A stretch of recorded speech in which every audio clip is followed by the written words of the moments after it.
میرے حبیب نے فرمایا بندہ جب رو کے کہتا ہے نا یا اللہ غلطی ہو گئی معاف کر دے، فرمایا میرا مالک اسے فوراً ہی معاف فرما دیتا ہے۔ تو آ تو صحیح، تو آتا ہی نہیں، تو آ ہی نہیں رہا، تو گھر میں بیٹھا ہوا ہے، تو سویا ہوا ہے، تو دکانداری کر رہا ہے، تو پیسے گن رہا ہے، تو آیا ہی نہیں، آ تو صحیح۔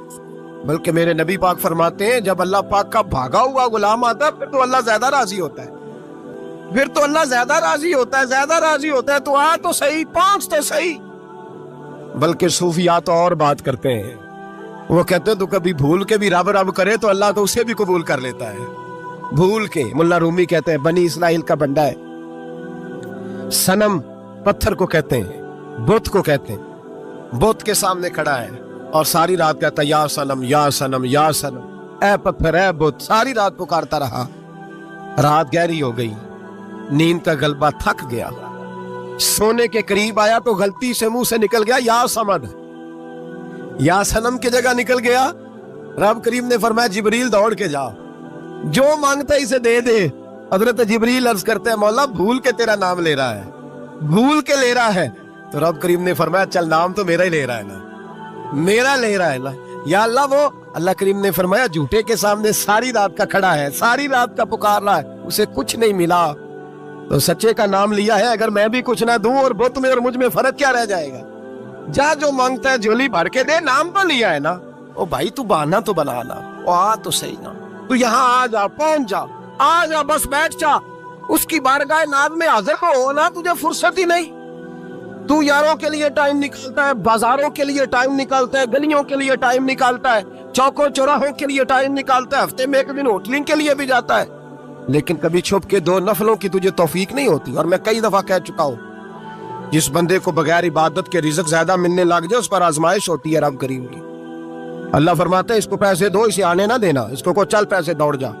لوگ سمجھتے ہیں میں بڑا ذہین و عقل مند ہوں، دیکھو میں اپنی ہوشیاری سے چالاکی سے آگے نکل گیا، تو آزمائش ہے، یہ تو آزمائش ہے رب کریم کی طرف سے، یہ تو اس کی خفیہ تدبیر ہے۔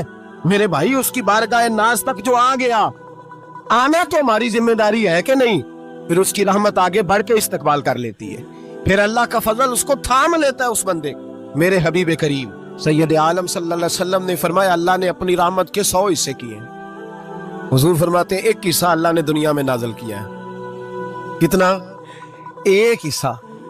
فرمایا یہ جو ماں بیٹے سے پیار کرتی ہے، باپ بیٹے کے لیے مزدوری کرتا ہے، یہ جو بہن بھائی کے لیے روتی ہے، یہ جو بیوی شوہر کے لیے دعا مانگتی ہے، یہ جو بچے ماں باپ سے پیار کرتے ہیں، فرمایا یہ اس ایک رحمت کا نتیجہ ہے، ایک رحمت کا نتیجہ۔ تو صحابہ کہنے لگے یا رسول اللہ وہ 99 کدھر ہیں؟ نبی پاک نے فرمایا رب کریم نے سنبھالی ہوئی ہے، قیامت کے دن تمہیں عطا فرمائے گا۔ حضرت حبیب اجمی رحمت اللہ علیہ فرماتے ہیں میں سود کا کاروبار کرتا تھا توبہ کرنے سے پہلے، کئی دفعہ میں نے توبہ کی تھی، لیکن میری اس توبہ کے اندر صداقت نہیں ہوتی تھی۔ میرا دل بھی گواہی دیتا تھا کہ یہ نا بہت سارے بندے کہتے ہیں آئندہ نہیں کرتا، آئندہ نہیں کرتا، وقت ٹپاتے ہیں، جس طرح بندوں کو دھوکہ دیتے ہیں اس طرح معاذ اللہ توبہ بھی اسی طرح کی کرتے ہیں، لیکن بعد میں دوبارہ اسی ڈگر پہ چل نکلتے ہیں جس میں پہلے ہوتے ہیں۔ آپ فرماتے ہیں میں کئی دفعہ توبہ کرتا تھا تو توڑ دیتا تھا۔ آج میں نے توبہ کی، کس طرح کی؟ سود کا میں دھندا کرتا تھا تو میں سود کے پیسے لایا، گوشت پکنے کو دیا بیوی کو سود کے پیسوں کا، یعنی بیوی نے ہنڈیا چڑھائی، تھوڑی دیر گزری تو وہ سارا گوشت خون بن گیا۔ میری بیوی اٹھا کے لائی، کہنے لگی لے جا یہ جو تو غریبوں کا خون نچوڑ کے لایا تھا نا، یہ خون بن گیا، خود بھی پی اور اولاد کو بھی پلاؤ۔ کہتے ہیں میں نے سچی توبہ کا فیصلہ کیا۔ آج میں نے، پہلے میں سچی توبہ کا ارادہ نہیں کرتا، آج سچی توبہ کا فیصلہ کیا اور میں نکلا حضرت حسن بصری کے پاس گیا، ان کی بیعت ہوا، توبہ کی، انہوں نے مجھے اعمال بتائے، کھری توبہ کی۔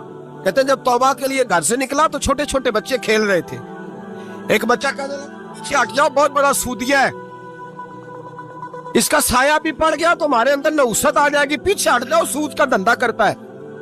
کہتے ہیں مجھے اور چوٹ لگی کہ یا اللہ تیری چھوٹی چھوٹی مخلوق بھی یہ سمجھتی ہے۔ کہتے ہیں میں توبہ کرنے گیا تو کھری توبہ کر کے آیا، حضرت حسن بصری کے پاس رو رو کے توبہ کی۔ میں وہاں سے واپس آیا تو بچے ابھی کھیل رہے تھے۔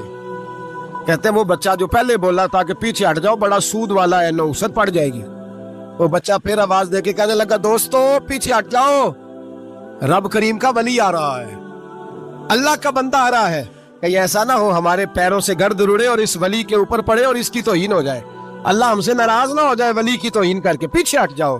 آپ فرماتے ہیں میں نے تڑپ کے آسمان کی طرف دیکھا اور میں نے کہا یا اللہ مجھے سمجھ آ گئی ہے کہ کھری توبہ کیا ہوتی ہے، سچی توبہ، اصل توبہ کیا ہوتی ہے۔ جھوٹ موٹ کی توبہ نہ کریں۔ کچھ چیزیں ایسی ہوتی ہیں بزرگ کہتے ہیں جو کتابوں سے نہیں ملتی، صرف سینوں سے ملتی ہے۔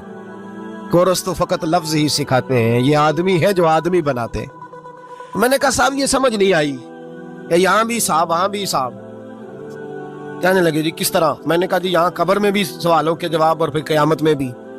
مجھے کہنے لگے جاؤ امام راضی کی تفسیر اٹھا کے لاؤ۔ میں تفسیر ان کے سامنے لا کے رکھی تو کہنے لگے یہ سیدنا یوسف علیہ السلام کا واقعہ ذرا دیکھو تفسیر یوسف میں، اس میں ایک عجیب بات لکھی ہے۔ حضرت یوسف علیہ السلام کے زمانے میں قحط ہو گیا تو جناب یوسف علیہ السلام نے، چونکہ آپ اللہ کے نبی سے پہلے سے جان گئے قحط ہوگا، تو حضرت یوسف نے گندم پہلے سٹاک کر لی تھی بہت زیادہ۔ باقی علاقوں میں جب قحط پڑا نا، اب سب لوگوں نے مصر کی طرف رجحان کیا گندم لینے کے لیے۔ تو حضرت یوسف علیہ السلام نے نا نہر کے دروازے پر بندے کھڑے کر دیے، فرمایا جو بندہ آئے نا اس سے 2 سوال پوچھنا۔ جو آئیں گے لوگ گندم خریدنے، جو آئے 2 سوال پوچھنا۔ ایک پوچھنا کہاں سے آیا ہے اور ایک پوچھنا لے کے کیا آیا ہے۔ ایک پوچھنا، سمجھ آ رہی ہے بات، اور دوسرا پوچھنا کہ لے کے سونا لے کے آیا ہے، چاندی گندم خریدنی ہے تو کیا چیز لے کے آیا ہے کہ نقد پیسے لایا ہے، یہ پوچھ لینا۔ جو آئے 2 باتیں پوچھنا، ایک پوچھنا کہاں سے آیا ہے اور دوسرا پوچھنا کیا۔ ایک روایت میں 3 سوال بھی ہیں لیکن فرمایا پوچھنا 2 سوال ضرور۔ انتظار تھا نا بھائیوں کا کنان سے آنے والوں کا، فرمانے لگے سب سے 2 سوال پوچھنا، جب کنان والے آئے نا ان سے صرف اتنا پوچھ لینا کہ وہ کہاں سے آئے ہیں۔ اگر پوچھے نا کنان سے آئے ہیں تو پھر یہ نہ پوچھنا کیا لے کے آئے ہیں، پھر میں جیب میں خود ٹٹول لوں گا وہ کیا لے کے آئے۔ باقیوں سے 2 سوال۔ جب میرے بھائی آئے نا، بھائی بھائیاں دے ویری ہوندے تے بھائی بھائیاں دیا باواں، جب میرے بھائی آئے تو ان سے یہ نہیں پوچھنا کہ وہ کیا، بس یہ پوچھنا کہ کہاں، اتنی بات پوچھنا، باقی میں پوچھ لوں گا۔ آپ فرمانے لگے رب بھی فرشتوں سے کہتا ہے تم قبر میں نا میرے بندوں سے زیادہ سوال نہ کرنا، بس یہ پوچھ لینا مجھے مانتے ہیں، میرے نبی کو مانتے ہیں۔ قبر میں تم اتنے سوال پوچھ لینا، باقی لے کے کیا ہے وہ میں خود ہی پوچھ لوں گا۔ فرشتوں کے سامنے رب کریم اپنے بندے کو بے آبرو کرنا، بس تو یہ بتا دے اللہ رسول کو مانتا ہے کہ نہیں، باقی جو تیرا حساب کتاب ہے نا اللہ فرماتے ہیں میں قیامت میں کر لوں گا، میں پوچھ لوں گا اس کا کیا علاج کرنا ہے، بس تم اتنا بتا دو مجھے مانتے ہو، میرے رسول کو، میرے بھائی، میرے نبی کریم علیہ السلام فرماتے ہیں جو بندہ توبہ کرنے والا تھا، اللہ کی بارگاہ میں آنے والا تھا، بار بار توبہ کرتا تھا، احساس رہتا تھا، اسے احساس تھا، آیا کرتا تھا، پھر بھی غلطیاں ہو گئی، قیامت کے دن رب کریم اپنے فضل کی چادر اس پہ ڈالے گا، فضل کی چادر ڈالے گا، اور رب کریم اس سے پوچھے گا یہ گناہ کیا تھا، اور نبی پاک فرماتے ہیں اس نے بڑے بھی گناہ کیے، اللہ چھوٹے چھوٹے گناہوں کے بارے میں پوچھے گا، یہ غلطی کی تھی، یہ گناہ، بندہ ڈر رہا ہے، وہ کہہ رہا ہے پتہ نہیں سزا کیا ملے گی، کیونکہ دنیا میں بھی ڈرتا رہا، یہاں بھی ڈر رہا ہے، شرط یہ ہے کہ احساس والا ہو، آتا رہو، پھر بھی غلطیاں ہو گئی، خیال کرتا تھا، محنت کرتا تھا، نیک ہونے کی جدوجہد کرتا تھا، کوتاہیاں رہ گئی، یہ گناہ کیا تھا یا اللہ بھول گیا تھا، یہ گناہ کیا اللہ مجھ سے غلطی ہو، یہاں بھی کیا تھا یا اللہ غلطی ہو گئی۔ نبی پاک صلی اللہ علیہ وسلم فرماتے ہیں چھوٹے چھوٹے گناہ اللہ دکھا رہا ہے اور اس سے کہہ رہا ہے یہ کیا تھا مانتا جا رہا ہے، رب کریم فرماتا ہے پتہ ہے میں تیرے ساتھ کیا کرنے والا ہوں، ٹانگیں کانپ گئی، یا اللہ پتہ نہیں، فرمایا میں تجھے ان گناہوں کے بدلے نیکیاں دینے لگا ہوں، ان گناہوں کے بدلے نیکیاں۔ نبی پاک فرماتا ہے فٹافٹ ہی بول پڑا، کہنے لگا یا اللہ میں نے تو بڑے بڑے گناہ بھی کیے، اگر تو نے گناہوں کے بدلے نیکیاں دے دیا تو میرے تو بڑے بڑے وہ دوسرے کدھر ہیں؟ تو میرے حبیب کریم علیہ الصلوۃ والسلام فرماتے ہیں رب مسکرائے گا جو رب کی شان کے لائق ہے، اللہ فرمائے گا تیرے دل میں احساس تھا، تو آیا کرتا تھا، تو توبہ کرتا تھا، تو میری بارگاہ ناز میں آتا تھا، پتہ تیرے اوپر چادر کیوں ڈالی ہے؟ یا اللہ نہیں، فرمایا میں تجھے اپنی رحمت کی چادر میں چھپا کے جنت میں داخل کرنا چاہتا ہوں۔ میرے بھائی تو آ تو صحیح، تو پہنچ تو صحیح، خدا را یہ جو جتنی دنیا داری ہے نا، یہ تو آپ ہر وقت کریں گے تو راضی ہوں گے لوگ، ہر وقت، اور یہ جو ہم نے پلاننگ کی ہوئی ہے نا کہ میں فلانا کام کر کے سیانا ہو جاؤں گا، تو اتنی مہلت نہیں دی اللہ پاک، وہ کہتا فوراً آ، اپنی منصوبہ بندی بدلیں، رحمت الہی کی جانب توجہ کریں، اپنا ذہن رب کریم کے بارے میں کرم والا بنائے، اور یہ ارادہ کریں کہ میں اس کی بارگاہ میں آؤں گا تو وہ مجھے عطا کرے گا، अपने बाजू पे भरोसा ना करे, अपनी अकल पे भरोसा ना करे, भरोसा जब भी करे खुदा की रहमत पे करे, उसके फजल पे करे, उसके करम पे करे, और जहन बनाए कि अल्लाह माफ करने वाला है। हमारे जिम्मे ये है कि हम अपने गुनाहों का एहसास पैदा करें। हमारी जिम्मेदारी ये है कि हम तौबा सच्ची और खरी करें। हमारी ड्यूटी ये है कि हम अल्लाह की बारगाह में सही मानों में हाजिरी दें। एक डॉक्टर खुद मुझे कहने लगे, वो मेरे दोस्त है, हल्का फुल्का कोर्स किया हुआ है, कहते मेरे दोस्त हैं कई सारे लोग, तो एक ऐसा ही हमारे शोबे का आदमी था, तो अपने अब्बा जी को वो ड्रिप लगाने लगा, तो अब्बा जी कहने लगे, पुत्र मिन्नू असली ला दे तेरी मेहरबानी, मिन्नू असली ला दे तेरी मेहरबानी, लोखा अली ना ला दे। ये हाल हो गया है। दवा मुझे बताएं वो कौम इखलाकी तौर पे कितनी गिर चुकी है जो दवाइयों में जहर बेचती है, दवाइयों में। और मैं इंशाल्लाह किसी मौके पर तफसील से इस पर गुफ्तगू करूंगा, बड़ी तफसील से। मैंने बहुत सी मालूमात इकट्ठी की हैं कि कितना जुल्म करते हैं ये लोग, लिखने वाले भी, लाने वाले भी, बेचने वाले भी, कितने बड़े मुजरम हैं, सेहत के साथ खेलते हैं। तौबा क्या है? मेरे नबी पाक अलैहिस्सलाम के गुलामों ने तौबा की तकसीम की। हजरत हसन बसरी से किसी ने पूछी तौबा क्या है, तो आपने फरमाया तौबा ये है कि जब तू तौबा कर ले तो फिर उस जगह नजर ना आना जहां खड़े होने से रब रसूल नाराज होते। और फरमाया तौबा ये है कि जब तूने तौबा कर ली फिर वहां से गैर हाजिर ना होना जहां हाजिरी का तुझे अल्लाह रसूल हुक्म देते हैं। ये तेरी तौबा है। और अगर तू ऐसा नहीं करता फिर तूने तौबा नहीं की, फिर तूने मजाक किया। मेरे भाई, रहमत इलाही आवाज देती है कि तरफ रुजू करें, दौड़े और रहमत की उम्मीद रख के आएंगे। समझ ले कि अल्लाह पाक, मैं एक बात अक्सर करता हूँ, नबुव्वत का दरवाजा बंद हुआ है। दाता गंज बख्श अली अजमेरी ने कहीं नहीं लिखा था कि मेरे बाद अली बिन उस्मान अजमेरी दूसरा नहीं आ सकता। हजरत मुजद्दद साहब कहीं नहीं लिख के गए कि दूसरा मुजद्दद अल्फसानी पैदा नहीं होगा। हजरत बाउल नक्शबंद बुखारी ने कहीं नहीं कहा कि मेरे जैसा वली नहीं हो सकता। बुजुर्गों ने कभी नहीं कहा। तू जदोजहद तो कर। इकबाल कहते हैं आज भी हो अगर इब्राहिम का ईमां पैदा, आग कर सकती है अंदाजे गुलिस्तां पैदा।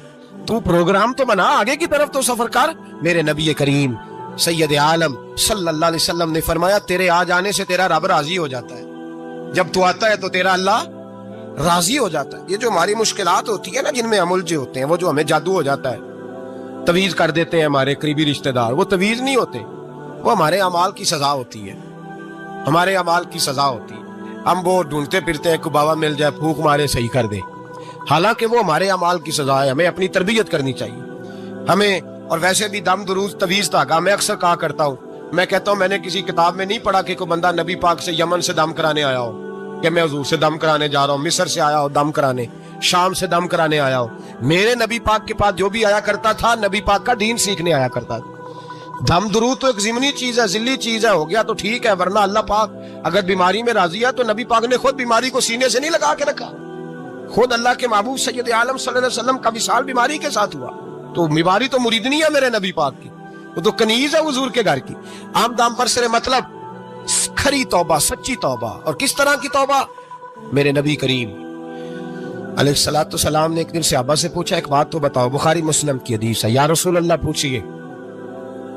नबी पाक सल्लल्लाहु अलैहि वसल्लम ने फरमाया अगर कोई आदमी सहरा में सफर कर रहा हो, बहुत बड़ा सहरा हो, ऊंट पर उसका सफर हो और उसने ऊंट पर खाने पीने का सामान बांधा हो, पैसे भी रखे हो, पानी भी रखा हो, थक गया सफर करता करता, दरख्त की एक टहनी के साथ ऊंट की नकेल बांधी और दरख्त के नीचे लेट के आराम करने के लिए। अल्लाह के हबीब फरमाते अचानक उसकी आंख लग गई। जब जागा तो उसने देखा कि ऊंट तो गायब हो गया है। अब ना खाना है, ना पानी है, ना पैसे हैं, और सहरा बड़ा लंबा है, पैदल सफर भी नहीं कर सकता। थोड़ा सा ढूंढा, फिर मौत का इंतजार करने लगा, सोचने लगा मौत आएगी, अब मर जाऊंगा। अल्लाह के महबूब फरमाते हैं थोड़ी देर गुजरी, जब बिल्कुल मायूस हो गया था तो अचानक नजर पड़ी तो ऊंट उसका सामने खड़ा था। नबी पाक से अब्बा से पूछते हैं बताओ, उसकी कुल कायनात उजड़ गई थी, रास जाया हो गई थी, हर शय लुट गई थी, दोबारा उसे मिल गई है, बताओ उसे कितनी खुशी होगी। सहाबा कहने लगे या रसूल अल्लाह नई जिंदगी मिल गई उस बंदे को, वो सारी दुनिया से ज्यादा राजी है। तो मेरे करीम रसूल सल्लल्लाहु अलैहि वसल्लम ने फरमाया रब करीम का नाफरमान बंदा जब उसकी बारगाह में आके तौबा करता है तो अल्लाह इससे भी ज्यादा राजी हो जाता है। नाफरमान जब आके कहता है या अल्लाह माफ कर दे, आइंदा नहीं करता, मैं अल्लाह। और हबीब पाक अलैहिस्सलाम फरमाते हैं वो इतना करीम है, जब बंदा अपने रब से सुलह कर लेता है, तौबा कर लेता है, तो अल्लाह जमीन को कहता तू भूल जा मेरे बंदे ने गुनाह किया ही नहीं, आसमान से कहता तू भूल जा मेरे बंदे ने गुनाह किया ही नहीं। फिर रब करीम फरिश्तों से फरमाता है कि मिटा दो जो तुमने लिखा था, मैंने अपने बंदे के साथ सुलह कर ली है। अल्लाह भी बंदे को सजा देता है, लेकिन कब? जब बंदा बाज ही ना आए, बंदा तौबा करे ही ना, रुजू ही ना करे, सोचे ना कि मुझे अल्लाह की बारगाह में जाना है। हम लोग अपना एक ज़हन बना के जिंदगी गुजारते हैं, एक ज़हन बना के, बल्कि लोग गुनाहों के नाम बदल बदल के वक्त गुजारते हैं। हम अपने नफ्स का बुत बना के सारा वक्त उसी की पूजा पे माज़अल्लाह लगा देते हैं। बस ये ठीक है, ये ठीक है और ये ठीक है, चौथी बात सही कोई नहीं। इसी के अंदर हम उलझे रहते हैं मेरे भाई, रहमत इलाही का गलत तस्वर अपनाते हैं। ओ मेरे भाई, किसी बंदे की मजबूरी तो माफ होती है, लेकिन अगर कोई जानबूझ के ज्यादती करे तो वो माफ, उसकी माफी, जिस बच्चे को पता हो ना उस्ताद को कि इसके वाकई घर में फौतगी हो गई थी, उस्ताद उसे सजा नहीं देता। जिसका पता हो कि वाकई ये बीमार था तो उस्ताद उसे क्लास में खड़ा नहीं करता। जिसका पता हो कि ये ज्यादती कर रहा है, जानबूझ के कर रहा है, उस्ताद उसे डंडों से मारता है और ज्यादा मारता है, कहता है तू नालायक है, तू जानबूझ के करता है। मेरे भाई, अल्लाह की रहमत है, हर एक पे बरसती है, लेकिन एक बंदा खड़ा ही हो जाए रब के मुकाबले में, वो ना नमाज पढ़े, ना मस्जिद आए, ना कोई काम करे, ना वो दीन की तरफ तवज्जो करे, ना वो कभी अल्लाह से इस्तिगफार करे, ना वो कभी जायज काम की तरफ तवज्जो करे, सारी जिंदगी हराम इकट्ठा करे, नाजायज करे, तो अब तूने हद कर दी। तेरे पास गजब आया नहीं, बल्कि तूने गजब को आवाज दी है। तूने अल्लाह के गजब को, बोलिए, अल्लाह के गजब को, गजब होना और होता है और गजब को आवाज देना, बोलिए, गजब को आवाज देना, इनमें फर्क है मेरे भाई, याद रखें। हम आवाज देते हैं गजब को, गजब होता नहीं। अगर झूठ नहीं छोड़ना, फरेब नहीं छोड़ना, हमने मस्जिद की हाजिरी की पाबंदी नहीं करनी, तो फिर तौबा के लफ्ज पुकारना धोखा है, फिर ये धोखा है, फिर ये मजाक है। फिर मजाक ना करें, आना है तो खरी तौबा के इरादे से आए, खोल के आए। हम जब किसी रिश्तेदार को राजी करने जाते हैं ना, नाराज हो, तो हमें पता चल जाता है कि ये वक्त टपाने आया या राजी हो गया। दो किस्म के लोग होते हैं, कहते हैं चलो बरादरी आ गई है, मैं चलता हूँ, पर किस तरह? टाइम पे टाइम आऊंगा, 200 दे के घर आ जाऊंगा। और जो राजी हो जाते हैं ना, वो 2 दिन पहले आते हैं, देगों का भी ख्याल करते हैं, मुलाकात करते हैं, वो कपड़े भी नहीं बदलते। फर्क होता है राजी होने में। बात की समझ आ रही है आप? हम तौबा करने आते हैं अल्लाह की बारगाह में, क्या हमें पता नहीं चलता कि हमने तौबा किया, रब राजी हुआ है कि नहीं हुआ? हमारा ईमानी रिश्ता तो है ना अपने रब से, रूह का ताल्लुक तो है ना, तो हमें अंदाजा होता है कि अल्लाह राजी हो गया कि नहीं। अंदाजा तो होना चाहिए ना। ये बात कहने की नहीं, ये बात महसूस करने की है, इसको महसूस करें। हम जब अल्लाह की बारगाह में आए तो फिर हमें अंदाजा होना चाहिए कि मैंने मना लिया है कि नहीं मना सका, मैं उसको राजी करके उठ रहा हूं कि नहीं उठ रहा। अगर बगैर राजी किए उठे हो तो फिर फॉर्मेलिटी करने आए थे, फिर राजी राजी करने नहीं आए थे। नबी करीम सल्लल्लाहु अलैहि वसल्लम, और ये हदीस आपने याद रखनी है, ये याद रखनी है। नबी पाक सल्लल्लाहु अलैहि वसल्लम ने ना बहुत कम लोगों को बेवकूफ कहा है। हमारे जमाने में तो आम लफ्ज है ना बेवकूफ कहना, अल्लाह के रसूल सल्लल्लाहु अलैहि वसल्लम ने बहुत कम लोगों को बेवकूफ कहा। मुस्नद इमाम अहमद बिन हंबल की हदीस है, नबी करीम अलैहिस्सलाम ने फरमाया वो अहमक है, वो बेवकूफ है। नबी पाक फरमा रहे हैं, और मैंने कहा कम लोगों को हुजूर बेवकूफ कहते थे। नबी करीम अलैहिस्सलाम ने फरमाया वो बंदा बेवकूफ है जो सारा दिन अल्लाह की नाफरमानी करता है और फिर भी रब की रहमत की उम्मीद करता है, तो बेवकूफ है। सुबह से शाम तक लगा हुआ है, मैंने नहीं अल्लाह माननी, मैंने नहीं तेरी माननी, माज अल्लाह मैंने नहीं माननी। शाम होती है तो कहता है अल्लाह बड़ा मेहरबान है, बख्श देगा। तू बेवकूफ है, तू बेवकूफ है। तू बताना क्या मजबूरी थी नमाज ना पढ़ने की? किसने तुझे गन पॉइंट पे कहा था हराम खाने को? वो फलां आदमी की तूने गीबत की तो तेरा उसमें क्या फायदा था? ये जो तूने सिर्फ 10 बंदों को हंसाने के लिए झूठा लतीफा सुनाया, इसमें तेरा क्या नफा था? तू सुबह से शाम तक नाफरमानी करता है, शाम को कहता है अल्लाह करीम में माफ कर देगा। लौटने का प्रोग्राम बनाए, उससे कबल के रब करीम खुद जकड़ के ले आए, खुद ब खुद आए, उसके करम की तरफ तवज्जो करें, उसकी रहमत की तरफ तवज्जो करें। मेरे रसूल करीम सल्लल्लाहु अलैहि वसल्लम के पास एक देहाती आए, मौला अली शेर खुदा फरमाते मैं भी हाजिर था। कहते कभी कभी सादे बंदे आते थे पर बड़ी अजीब ही बात कर जाते थे। कहते एक देहाती आए, तामत बांधी हुई और सादा सा रुमाल कंधे पे रखा हुआ है। नबी पाक के पास आए और हुजूर से दिल लगी करने लगे, हुजूर से दिल लगी करने लगे, मीठी बातें। कहने लगे या रसूल अल्लाह एक मसला पूछने आया हूं। फिर मैं पूछो। अर्ज करते हैं हुजूर क़यामत में हिसाब कौन लेगा? क़यामत में अब किसको नहीं पता कौन हिसाब लेगा, दिल लगी की बात है, कौन लेगा? नबी पाक ने फरमाया अल्लाह हिसाब लेगा। तो कहते उसने ना और जुमला कहा तो हम उसकी बात पे हैरान हो गए। कहने लगे या रसूल अल्लाह वाकई अल्लाह हिसाब लेगा? तो कहते नबी पाक मुस्कुराए, फरमाने लगे तुझे तेरी मार होए, मैं सच्ची तो कह रहा हूँ, तो किस तरह की बात कर रहा है, अल्लाह हिसाब लेगा। हजरत अली फरमाते उसने रुमाल उठाया कंधे पे रखा, कहने लगे या रसूल अल्लाह अगर रब हिसाब लेगा तो फिर उसने माफ ही कर देना है। ये कह के वो चला गया, ये लफ्ज कह के वो चला गया। हजरत मौला अली कहते मैंने हुजूर का चेहरा देखा तो गुलाब से भी ज्यादा खिला हुआ था, मैंने नबी पाक का चेहरा देखा तो चांद से भी ज्यादा रोशन था। मैंने कहा हुजूर ये क्या कह गया है? नबी पाक ने फरमाया बंदा बड़ा सादा था, बात बड़ी प्यारी कर गया है, बड़ी प्यारी कर गया है। हुजूर ने फरमाया अली रब करीम है, और करीम जब गालिब होता है तो करम ही फरमाया करता है, वो करम ही करता है, वो माफ ही करता है, वो माफ ही करता है। अल्लाह माफ करता है, पर मैंने कहा को माफी लेने आई ना। तो हजरत फुज़ैल इब्न अय्याज़ रहमतुल्लाह ताला अलैह फरमाते एक दिन मैंने सर सजदे में रखा और मैंने कहा खुदा बंदा आज मुझे पता चलेगा कि तू मुझसे राजी है कि नाराज है, तो फिर ही मैं उठूंगा, फिर ही उठूंगा। आप फरमाते हैं मुझे चारों कोनों से आवाज आने लगी कि तेरा रब राजी हो गया है, और फरमाते हैं जिस जगह मैं सजदा कर रहा था वो जमीन भी बोलने लगे कि बस कर दे, अर्श का मालिक तुझसे राजी हो गया है।